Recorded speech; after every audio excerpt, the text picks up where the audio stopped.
Hi, and welcome to part two of episode 17, I believe, of Red True Diaries. So, I actually took a nap and woke up and actually didn't mean to take a nap. Just was like, oh, close my eyes for a little bit, fell asleep, and woke up so that I could, or got up so that I could film this second part because I feel that some things were left out and that they're pretty important.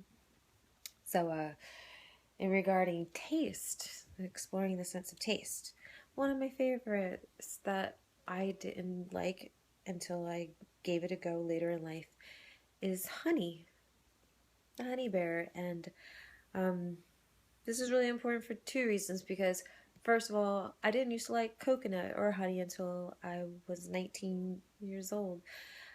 And one day I tried it upon a friend's suggestion, and then found that I absolutely love it. So, some things that you might not like, at least just once in a while, give it a go. Something might have changed, and you might end up liking it now, and who knows, it might even become your favorite food. So, that's one. And when I was around 18 or 19 years old as well, I saw the movie 9.5 Weeks, and it has this really hot scene where the two main characters feed each other different food, and I think they even put honey all over each other. Well, I got the great idea to explore with my boyfriend at the time, and so I put honey all all over them. I shouldn't have, well, I won't say all over them, but on a lot of them, to the point where it got kind of messy to clean off. So keep that in mind. But it is great to play with. Like this kind has a little hole that's, easier to control when you're going to pour it on things. You could pour it on different private, sensitive areas and lick them off. And that was something I cared to suggest. And same with, say, maybe chocolate, cooled, and trying to think, oh, ice cubes. So, it's not as much of a taste as it is sensation, but it's still something that you can use with your tongue. So, another thing I wanted to mention in terms of taste is skin in the mouth, in our tongue, and our genitalia. These are huge, obviously, for the sense of taste, because that's actually something that's very unique to each partner and something that I love. That's one of my favorite things, is to see what the person tastes like. And keep in mind too, say, when you're going to see a partner that, I just feel like it goes without saying, but just going to go ahead and say it. Make sure you shower and, you smell clean and fresh. A big thing, especially for women, is our hair, because I forget sometimes. But, that's part, like I said earlier, smell is tied in with taste. So when we give someone a hug, or when we're kissing them, and oftentimes their nose is around our hair, that's stimulating to them too. Some people are more aware of this than others. And vanilla is something I actually used to use in my younger years too. I read it somewhere where you put a little vanilla extract on your neck, because vanilla seems to be a scent that is a common one for guys to be turned on by, oddly enough.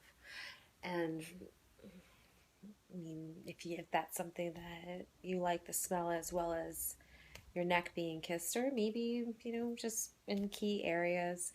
There are also edibles at different sex stores. You can get them online too, but there was a store I went into recently that had different things that you can, put onto your partner. Some were stimulating as well as being edible. There are also things like edible panties, and I'm not even sure what else, but I'm sure a host of other things too. But go online or talk to, oh, I don't know. Actually, I used to know someone who used to do those passion parties, but I don't know anyone anymore. But who knows, if you start asking around, you could find one. And What was another thing? Okay, so make sure you know your shower, make sure you're clean, and if you want to play around with things, you know, to entice someone or feel enticing to somebody else, those are things you can do.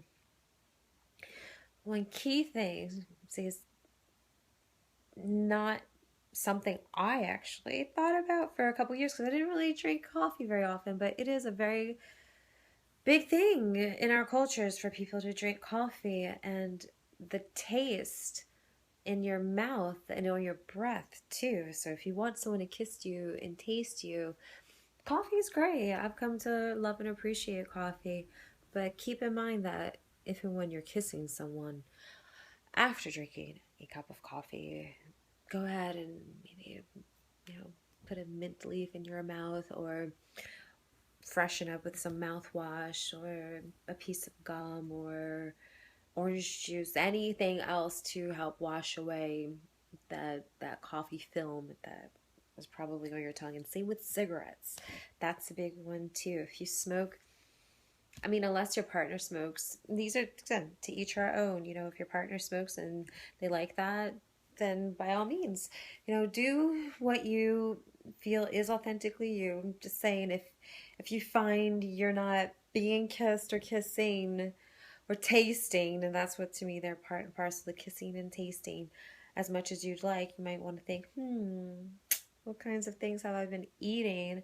Um, we'll say I've dated, most of the people I've dated have eaten meat, but those who do balance it with some fruits and vegetables, because meat can have a very strong flavor and taste. That's in garlic too. Like I do love my garlic, but I'm mindful, considerate of those who are going to be tasting me later. Say even coming out through my skin, that I'll, you know, forego the garlicky meals for a little bit in favor of other things because there's a wide array. So just be mindful of how, you know, the sense of taste can affect your life. So I think that is all of them. Yeah. Thank you for listening and watching, and I will see you more tomorrow. I love you. Good night.